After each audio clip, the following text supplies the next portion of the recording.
ನಮಸ್ತೆ ಮಕ್ಕಳ, welcome back to my channel. Please like, share and subscribe my channel. ಮಕ್ಕಳ, ಇವತ್ತು ನಾವು 7ನೇ ತರಗತಿಯ ಕನ್ನಡದಲ್ಲಿ ಹಿಲ್ಟನ್ ಹೆಡ್ ಚಳುವಳಿ ಈ ಒಂದು ಗದ್ಯ ಭಾಗಕ್ಕೆ ಸಂಬಂಧಪಟ್ಟಂತಹ ಎಲ್ಲ ಅಭ್ಯಾಸ ಪ್ರಶ್ನೋತ್ತರಗಳನ್ನ ಈಗ ನೋಡ್ತಾ ಹೋಗೋಣ. ಮೊದಲಿಗೆ ಕವಿ ಕೃತಿ ಪರಿಚಯ. ಲೇಖಕರು ಶಶಿಧರ ವಿಶ್ವಾಮಿತ್ರರವರು. ಜನನ 1940. ಸ್ಥಳ ಮೈಸೂರು.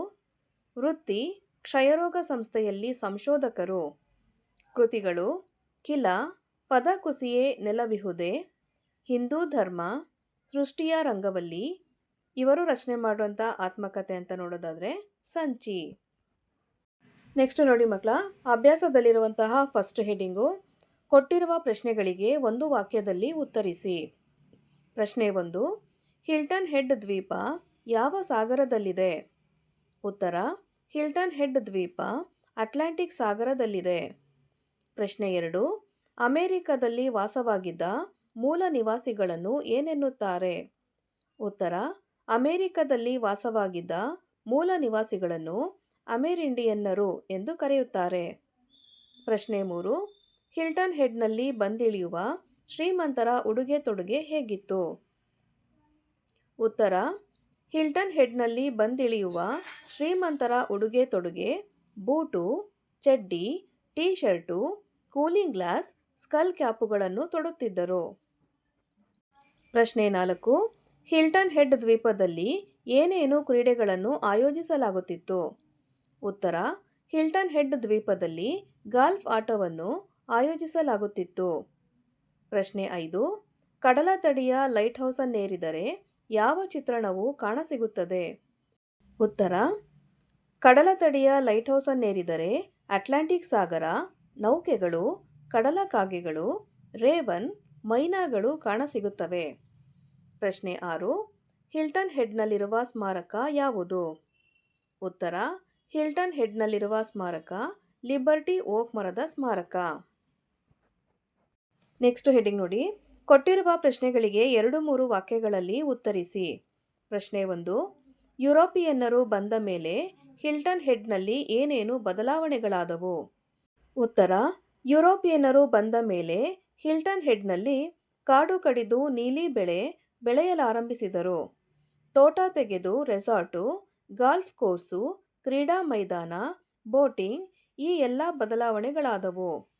ಪ್ರಶ್ನೆ 2, ಹಿಲ್ಟನ್ ಹೆಡ್ ಮೊದಲು ಹೇಗಿತ್ತು?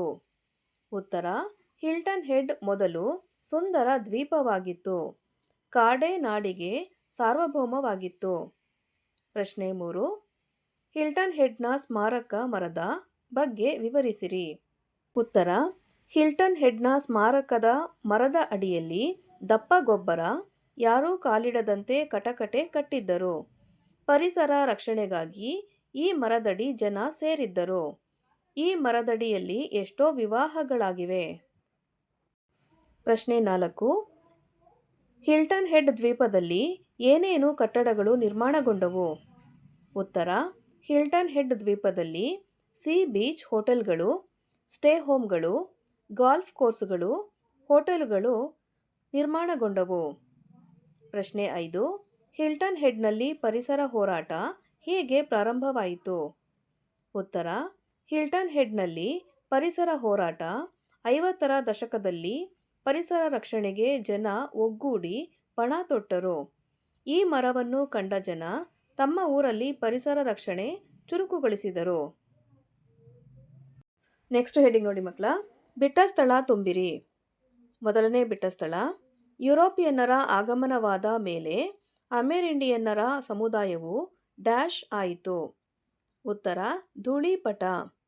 ಯುರೋಪಿಯನ್ನರ ಆಗಮನವಾದ ಮೇಲೆ ಅಮೆರಿಂಡಿಯನ್ನರ ಸಮುದಾಯವು ಧೂಳೀಪಟ ಆಯಿತು. ಬಿಟ್ಟ ಸ್ಥಳ 2, ಅಟ್ಲಾಂಟಿಕ್ ಸಾಗರವು ಅಮೆರಿಕದ ಡ್ಯಾಶ್ ಭಾಗದಲ್ಲಿದೆ. ಉತ್ತರ, ಪೂರ್ವ ಭಾಗದಲ್ಲಿದೆ. ಅಟ್ಲಾಂಟಿಕ್ ಸಾಗರವು ಅಮೆರಿಕದ ಪೂರ್ವ ಭಾಗದಲ್ಲಿದೆ. ಬಿಟ್ಟ ಸ್ಥಳ 3, ವಿಧಿಯಿಲ್ಲದೆ ಕೊನೆಗೆ ಡ್ಯಾಶ್ ಮೊರೆ ಹೋಗಬೇಕಾಯಿತು. ಉತ್ತರ, ನ್ಯಾಯಾಲಯದ. ವಿಧಿಯಿಲ್ಲದೆ ಕೊನೆಗೆ ನ್ಯಾಯಾಲಯದ ಮೊರೆ ಹೋಗಬೇಕಾಯಿತು. ಬಿಟ್ಟ ಸ್ಥಳ 4, ಕಟ್ಟಡಗಳಿಗೆ ತೋರುತ್ತಿದ್ದ ಡ್ಯಾಶ್ ಶ್ರದ್ಧೆಯನ್ನೇ ಜನ ಪರಿಸರಕ್ಕೂ ನೀಡತೊಡಗಿದರು. ಉತ್ತರ ಪಾರಂಪರಿಕ. ಕಟ್ಟಡಗಳಿಗೆ ತೋರುತ್ತಿದ್ದ ಪಾರಂಪರಿಕ ಶ್ರದ್ಧೆಯನ್ನೇ ಜನ ಪರಿಸರಕ್ಕೂ ನೀಡತೊಡಗಿದರು. ಬಿಟ್ಟ ಸ್ಥಳ 5.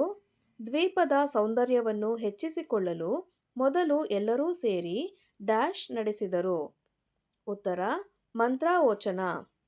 ದ್ವೀಪದ ಸೌಂದರ್ಯವನ್ನು ಹೆಚ್ಚಿಸಿಕೊಳ್ಳಲು ಮೊದಲು ಎಲ್ಲರೂ ಸೇರಿ ಮಂತ್ರಾವೋಚನ ನಡೆಸಿದರು. ಬಿಟ್ಟ ಸ್ಥಳ 6.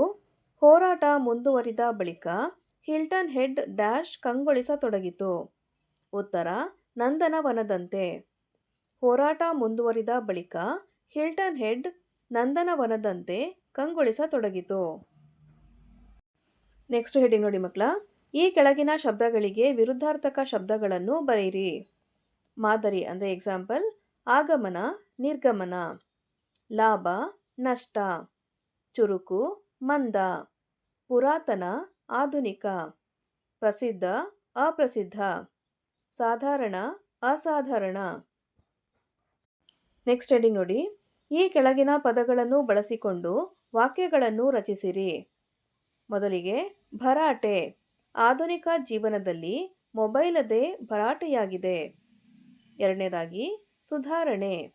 ನಮ್ಮ ಶಾಲೆ ಕಳೆದ 2 ವರ್ಷಗಳಿಂದ ತುಂಬ ಸುಧಾರಣೆಯಾಗುತ್ತಿದೆ. ಮೂರನೇದಾಗಿ ಸಾರ್ವಭೌಮ.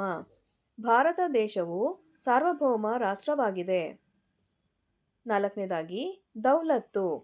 ಶ್ರೀಮಂತರು ಬಡವರ ಮೇಲೆ ತಮ್ಮ ದೌಲತ್ತನ್ನು ತೋರಿಸುತ್ತಾರೆ. ಐದನೇದಾಗಿ ಹೊಯ್ದಾಟ. ಪಾಠ ಕೇಳುವಾಗ ಆಟ ಆಡಲು ನನ್ನ ಮನಸ್ಸು ಹೊಯ್ದಾಟ ಮಾಡುತ್ತದೆ. ಆರನೇದಾಗಿ ಪಣ ತೊಡು. ದೇಶ ರಕ್ಷಣೆಗಾಗಿ ನಾವು ಪಣ ತೊಡಬೇಕು. ಏಳನೇದಾಗಿ ಅಭಿಮಾನಿ. ನಾವು ದೇಶದ ಅಭಿಮಾನಿಯಾಗಬೇಕು.